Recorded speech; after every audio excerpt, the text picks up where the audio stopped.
Título de la lección: Tiempo de perder. Nuestro texto inicial se encuentra en Filipenses capítulo 3, verso 8. Y ciertamente aún estimo todas las cosas como pérdida por la excelencia del conocimiento de Cristo Jesús, mi Señor, por amor del cual lo he perdido todo y lo tengo por basura para ganar a Cristo. Cuando Adán y Eva comieron del fruto del árbol del conocimiento del bien y del mal, sufrieron su primera pérdida, la pérdida de la inocencia. Y esta inocencia perdida fue reemplazada por el egoísmo. Querían tener cada uno la razón, basado en la culpa que sentían. Vino el conflicto y el deseo de control y supremacía entre ellos. Poco después de la caída, fueron testigos de la primera vida que se perdió cuando recibieron pieles de animales para cubrir su desnudez. Al prohibírseles el acceso al árbol de la vida para que no comieran y vivieran para siempre, también perdieron su jardín perfecto. Después muere su hijo Abel a manos de su hermano Caín. Al final, uno de ellos perdió a su cónyuge y finalmente el compañero sobreviviente perdió también su vida. Muchas pérdidas como resultado de una mala decisión. Sí, todos conocemos la realidad y el dolor de la pérdida, y la mayoría lo sentimos profundamente cuando esta pérdida afecta a nuestra familia. Y es que en la familia tenemos los vínculos más íntimos. Por eso una pérdida así, en las formas más variadas, nos pega con más fuerza. Ahora, al seguir analizando la vida familiar, la observaremos en el contexto de los diversos momentos de la pérdida. Todas las pérdidas del mundo se originan en el pecado, por la desobediencia a Dios y su plan para que sea feliz el ser humano, nosotros. Pero a lo inverso también es cierto, obedecer a Dios tarde o temprano se volverán en ganancia. Miles de años sin comer del árbol de la vida y todos sufrimos las consecuencias y nos deterioramos día a día en nuestra salud física. Tarde o temprano, a menos que siendo jóvenes muramos en un accidente, todos enfrentaremos la realidad del deterioro de la salud en nuestra vejez y finalmente moriremos. Si bien es ingrato tener problemas de salud, es más doloroso cuando nos toca a nosotros, no solamente, sino también a algún miembro de nuestra familia. Muchos padres, al atender a un hijo enfermo, desearon haberse enfermado ellos en lugar del niño, pero no tenemos esa opción. ¿Qué tienen en común todos estos relatos? Marcos capítulo 5 versos 22 al 24 y versículos 35 al 43, Mateo capítulo 15 versos 2 al 28, Lucas 4 versos 38 y 39, Juan capítulo 4 versos 46 al 54. En cada uno de estos casos, y sin duda en muchos más, hay un miembro en la familia que suplica la ayuda de Jesús por otro miembro de su familia. Sufrimos porque existe el pecado y con él la muerte y la enfermedad. Cuando estamos enfermos podemos sentir conmoción, enojo, desesperación e incluso ganas de gritar: Dios mío, ¿por qué me has desamparado? ¿Por qué estás tan lejos de mi salvación y de las palabras de mi clamor? Como David, deberíamos ir a Dios. La enfermedad y el sufrimiento continuarán hasta que la muerte finalmente sea derrotada en la segunda venida de Jesús. Job, al soportar el dolor, experimentó más cercanía con Dios.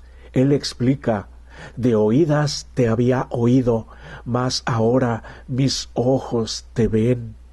Pablo sufrió y nos dice esto, que puede capacitarnos para consolar a los demás y ministrarlos con mayor eficacia. Cuando padecemos una enfermedad, es muy importante conocer sus promesas e ir a la cruz y aprender sobre el amor inefable de nuestro querido Dios, incluso en medio de una enfermedad en nuestra familia. Todos somos pecadores imperfectos y podemos fallar a alguien que confió en nosotros. Todos hemos también sido víctima de alguien que traicionó nuestra confianza. Es malo perder la confianza, pero es mucho peor cuando traicionamos o somos traicionados por un familiar. Algunos cortan por lo sano y huyen cuando no quieren esforzarse para reconstruir una relación. No es tan fácil cuando se trata de un miembro de la familia como un cónyuge. Incluso se podría decir que uno de los propósitos del matrimonio es enseñarnos a reparar ese daño. Si vemos en Primera de Pedro capítulo 5 versos 6 y 7 y Primera de Juan capítulo 4 verso 18 y Santiago capítulo 5 verso 16 junto con Mateo capítulo 6 versos 14 y 15, ¿cómo se puede salvar la relación? Restituir la confianza es como un viaje. Debes dar un paso a la vez. El viaje inicia con un sincero reconocimiento del daño y la confesión de la verdad, independientemente de la ofensa y de quién haya sido el ofensor. Si hubo adulterio, la recuperación comienza cuando el traidor confiesa. Como parte del proceso de recuperación, la confesión debe acompañarse por una total transparencia por parte del traidor. Nada debe permanecer oculto o, de lo contrario, cuando se descubra, y que por cierto se descubrirá, eso destruirá la confianza restablecida, quizás totalmente. Reconstruir requiere tiempo y paciencia. Mientras más grave sea la ofensa, más tiempo llevará la recuperación. Un día parece que hay esperanza para el mañana y al día siguiente tienes ganas de huir. Sin embargo, muchos han podido reconstruir su relación destruida y formaron un matrimonio más profundo, más íntimo, más satisfactorio y más feliz. ¿Qué principios usados para sanar un matrimonio pueden utilizarse en otros casos en que se ha traicionado la confianza? A veces quizás haya perdón, pero no existirá más confianza. Otra forma en que se pierde la confianza es a través de la violencia familiar. Las investigaciones revelan que el hogar es el lugar más violento de la sociedad. Increíble, porque allí crecen los agresores y los oprimidos, los intimidados. La violencia es una agresión de cualquier tipo, violencia verbal, física, emocional, sexual o negligencia activa o pasiva cometida por una o más personas contra otro miembro de la misma familia. La Biblia incluye relatos de violencia familiar, incluso que existen entre el pueblo de Dios y ahora mismo en la iglesia. Increíble. ¿Qué piensas acerca de los siguientes textos? Génesis capítulo 37 versos 14 al 28, Segunda de Samuel capítulo 13 versos 1 al 22, Segunda de Reyes capítulo 16 versos 2 y 3, capítulo 17 versos 16 y 17 y capítulo 21 versos 6. José fue vendido por sus hermanos. La violación de Tamar por Amón. Los reyes Acaz y Manasés quemaron a sus hijos en sacrificio a ídolos. Las historias en la Biblia quedaron para que saquemos lecciones y corrijamos lo malo en nuestra propia vida y nuestro alrededor. El comportamiento abusivo es la elección consciente de una persona malvada de ejercer poder y control sobre otra con engaños. No puede ser explicado o excusado, por ejemplo, por padecer de alcoholismo, por el estrés, la necesidad de cumplir deseos sexuales, la necesidad de un mejor control de la ira o por cualquier otro comportamiento de la víctima que a veces se justifica con términos médicos difíciles de entender que está tanto de moda.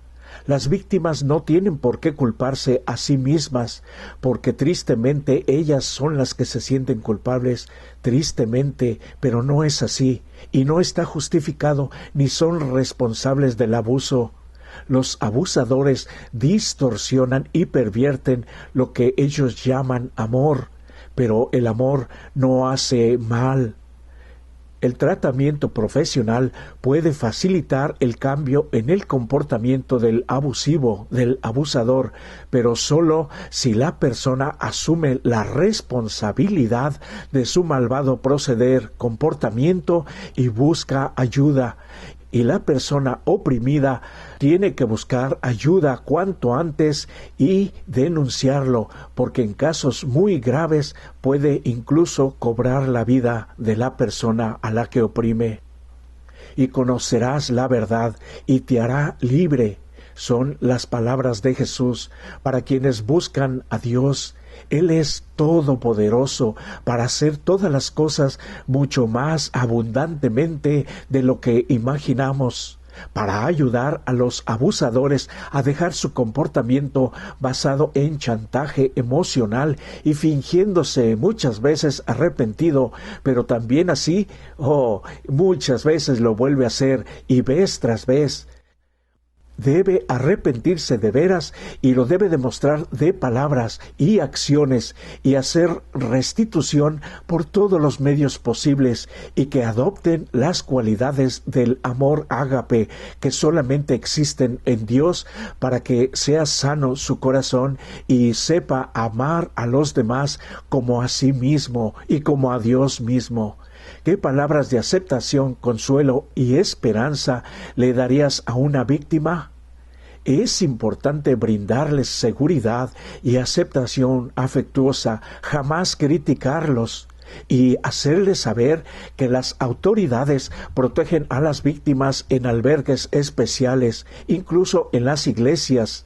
Pero se les tiene que ayudar en lugar de solamente ofrecer consejos como muchos hacen para quitarse su real responsabilidad, porque esos consejos quieren enseñarles cómo soportar a convivir con el abusador.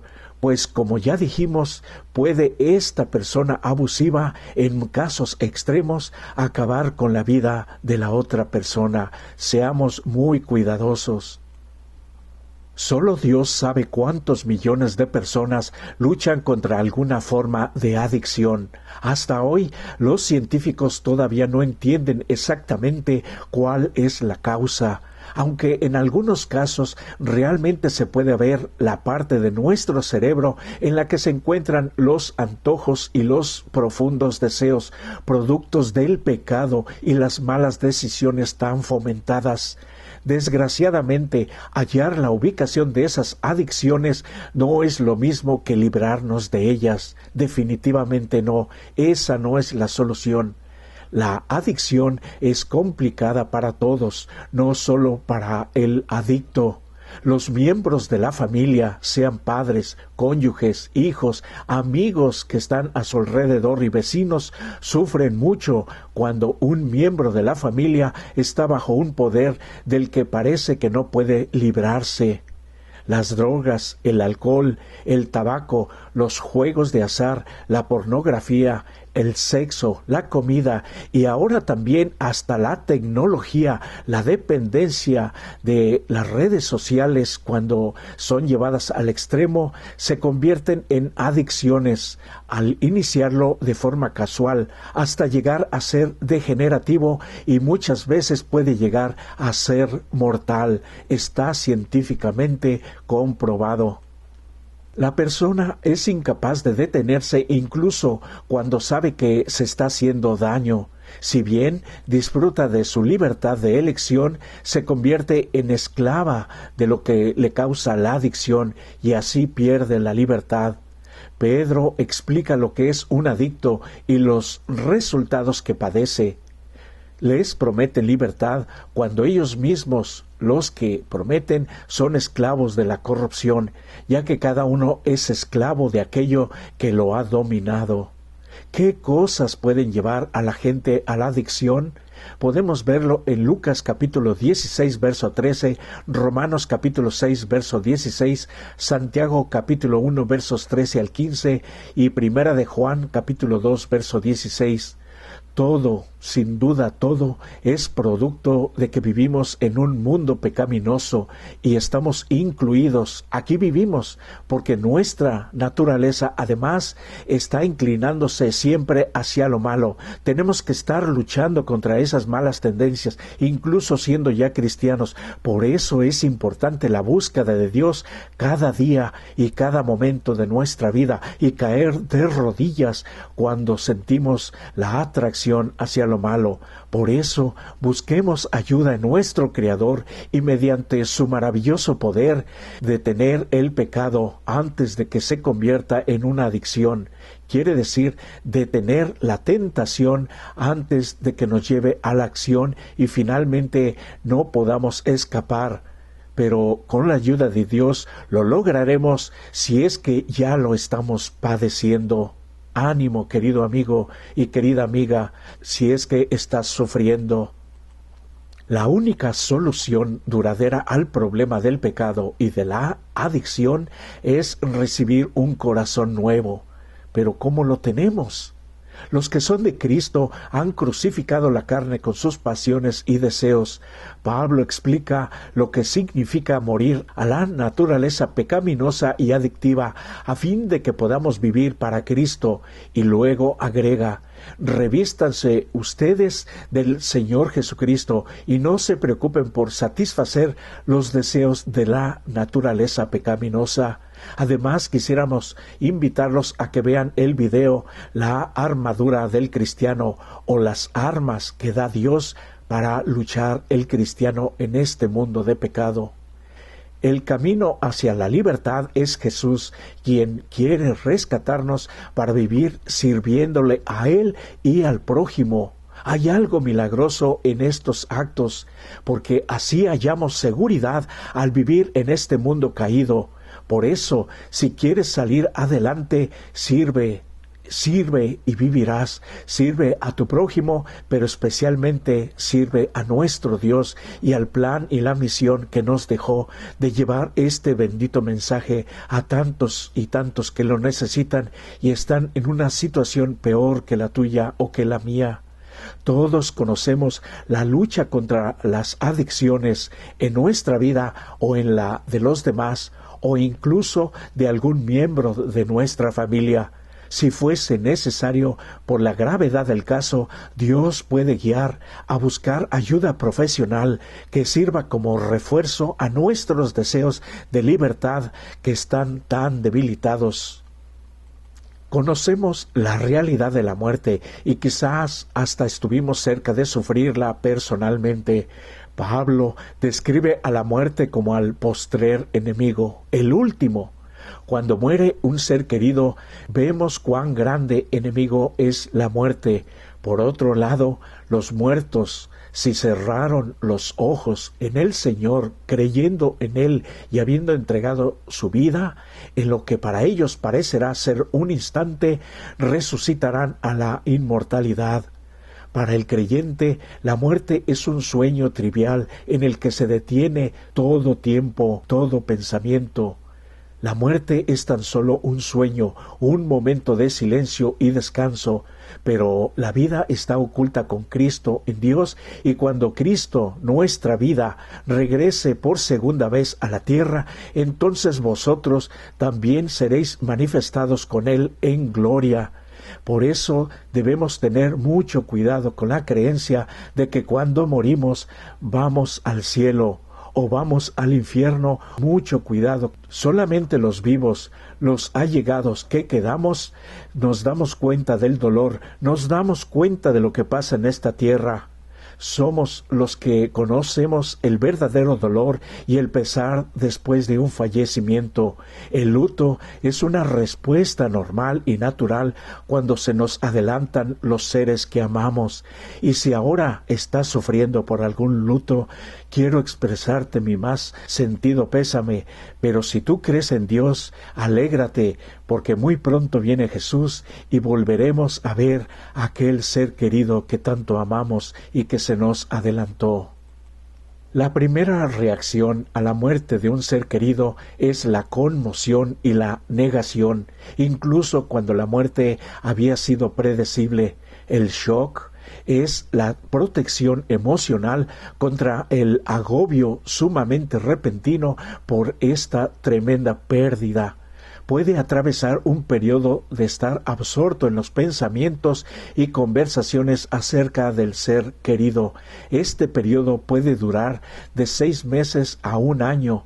Esta etapa, probablemente la más dolorosa y prolongada para el deudo, durante la cual gradualmente se acepta la realidad de la pérdida. Se puede experimentar una variedad de emociones como la ira, el remordimiento, la tristeza. Quizás pude haber hecho algo más, y lloramos muchas veces por ese sentimiento, pero si está en las manos de Dios, descansemos y dejemos que descanse también nuestro ser querido. Hay esperanza y algún día podremos volver a verlos y nos gozaremos con nuestro Dios. En esta etapa final de la recuperación se comienza a tener un renovado interés en las actividades diarias y a funcionar con estabilidad. En los textos siguientes encontramos pensamientos reconfortantes. Romanos capítulo 8 versos 31 al 39, Apocalipsis capítulo 21 verso 4 y Primera de Corintios capítulo 15 versos 52 en adelante. Y por la importancia de estos textos, las vamos a leer literalmente. ¿Qué más podemos decir? Que si Dios está a nuestro favor, nadie podrá estar en contra de nosotros. El que no escatimó ni a su propio Hijo, sino que lo entregó por todos nosotros, ¿cómo no nos dará también con Él todas las cosas? ¿Quién acusará a los escogidos de Dios?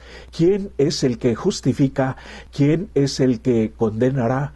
Cristo es el que murió, más aún el que también resucitó, el que además está a la diestra de Dios e intercede por nosotros.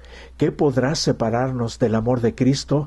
Tribulación, angustia, persecución, hambre, desnudez, peligro, espada. Como está escrito, por causa de ti siempre nos llevan a la muerte, somos contados como ovejas de matadero. Sin embargo, en todo esto somos más que vencedores por medio de aquel que nos amó en Cristo, por lo cual estoy seguro que ni la muerte, ni la vida, ni los ángeles, ni los principados, ni las potestades, ni lo presente, ni lo porvenir, ni lo alto, ni lo profundo, ni ninguna otra cosa creada nos podrá separar del amor de Dios que nos ha mostrado en Cristo Jesús nuestro Señor. Dios enjugará las lágrimas de los ojos de ellos, y ya no habrá muerte, ni habrá más llanto, ni lamento, ni dolor, porque las primeras cosas habrán dejado de existir. ¡Qué maravillosa promesa! En un instante, en un abrir y cerrar de ojos, cuando suene la trompeta final, pues la trompeta sonará y los muertos serán resucitados incorruptibles y nosotros seremos transformados, porque es necesario que lo corruptible se vista de incorrupción y lo mortal se vista de inmortalidad. Y cuando esto que es corruptible se haya vestido de incorrupción y esto que es mortal se haya vestido de inmortalidad, entonces se cumplirá la palabra escrita: devorada será la muerte por la victoria. ¿Dónde está, oh muerte, tu aguijón? ¿Dónde, oh sepulcro, tu victoria? Porque el pecado es el aguijón de la muerte, pero gracias sean dadas a Dios de que nos da la victoria por medio de nuestro Señor Jesucristo. Si nosotros hemos pecado, necesitamos desprendernos de ese pecado, entregando la vida a Dios inmediatamente, porque de otra manera Dios no puede tolerar por su justicia maravillosa el pecado, y por eso nos proveyó la manera de salvarnos a través del dolor tan intenso y profundo e incomprensible de la muerte de su Hijo, nuestro querido Salvador Jesús. Así que, amados hermanos míos, manténganse firmes y constantes y siempre creciendo en la obra del Señor, seguros de que el trabajo de ustedes en el Señor no carece de sentido. Finalmente le verán el objeto por el cual pasamos, pero acompañados de nuestro querido Señor Jesús. Muchos han sufrido como resultado de sus adicciones, se han vuelto esclavos de sus deseos y han perdido su dinero, su trabajo, su salud y su libertad, pero incluso su familia. ¡Qué triste! Pero Jesús vino a liberarnos de nuestro pecado y de todas nuestras adicciones. Y si el Hijo os libertare, seréis verdaderamente libres. Él es el camino, la verdad y la vida. Jesús también prometió que siempre estaría con nosotros. Por lo tanto, no tenemos que librar solos esta batalla, esta guerra. De hecho, debemos recordar que la batalla es del Señor y nos promete la victoria. Él ya venció y quiere que nosotros seamos más que vencedores, ser victoriosos con Él. Es el único camino. No hay ni otro Dios, ni otro santo, ni otro ser humano que pueda hacerlo. Solamente en Jesucristo, nuestro querido Salvador. Por eso, inicia hoy el camino hacia la victoria sobre cualquier adicción. Cae de rodillas y pide ayuda y recibe la libertad que deseas y que Dios quiere para ti ya.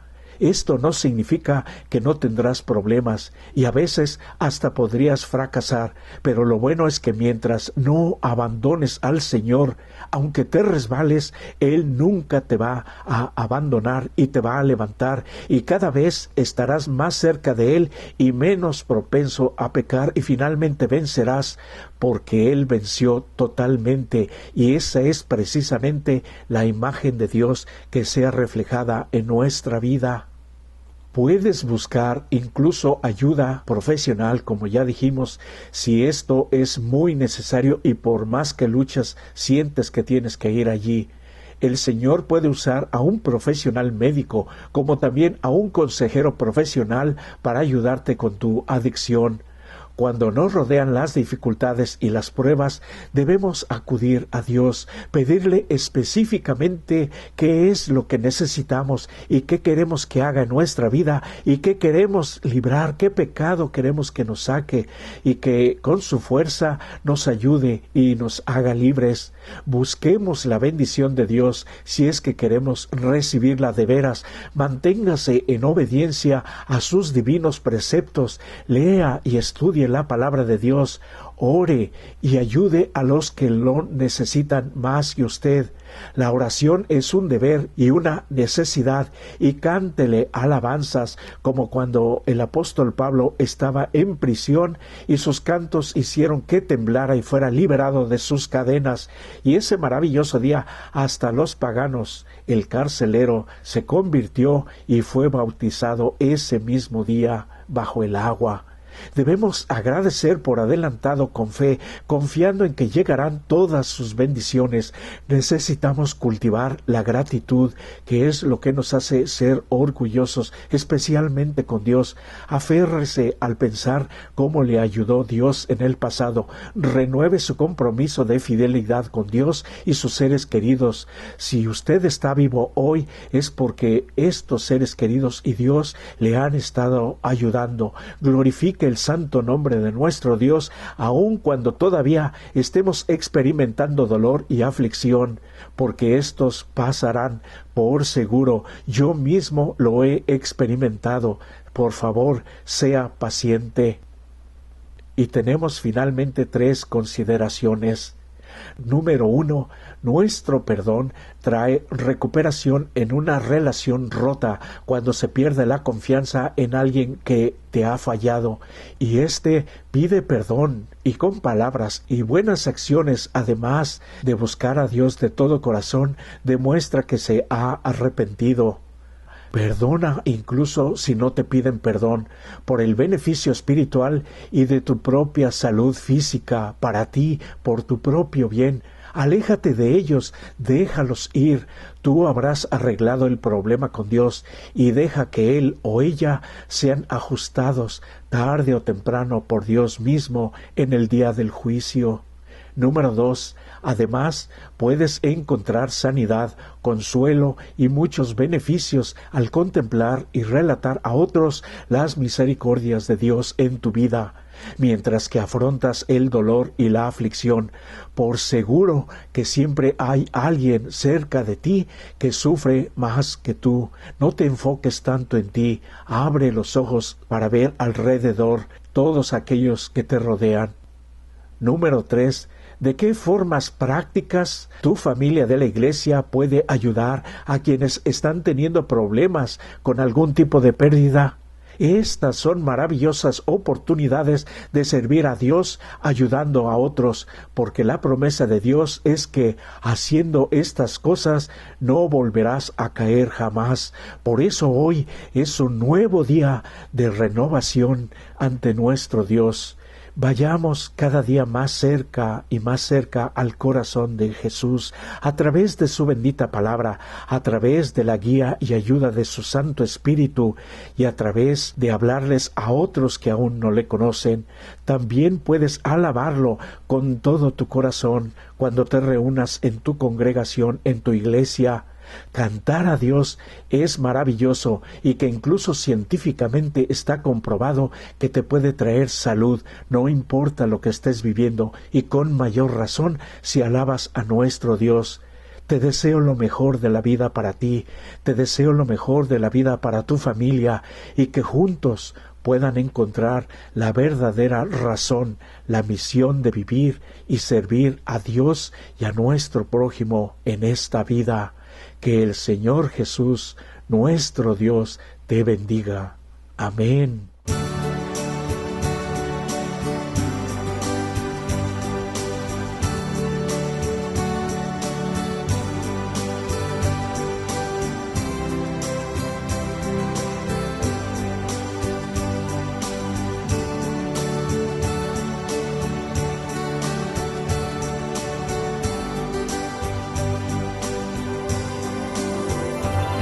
Solía yo vivir un mundo oscuro, perdiendo todo y nada que ganar. Vagaba lejos del puerto seguro, desesperado, no podía ya vivir. Un día hoy por mí te interesabas y subías a una cruz por mí a morir.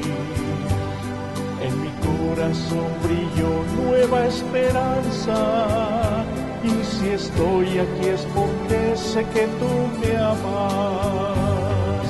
Más que un vencedor, contigo, Señor, tú me has salvado.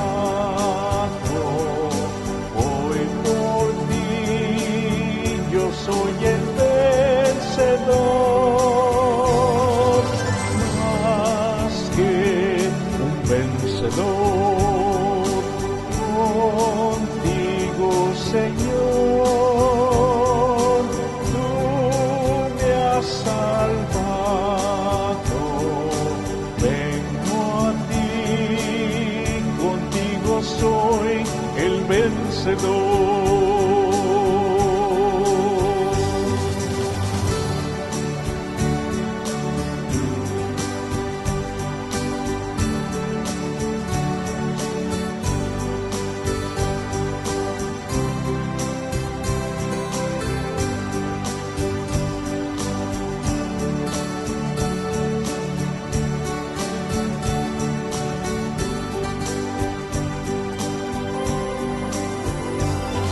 Me alzaste con poder y mano fuerte, sabías que yo era un perdedor. Vergüenza sentía el ofenderte, me viste en mi triste condición. Perdóname, te dije al causarte heridas que clavé en tu corazón. No soporté y más dije, quiero amarte, y a cambio me diste el perdón. Más que un vencedor,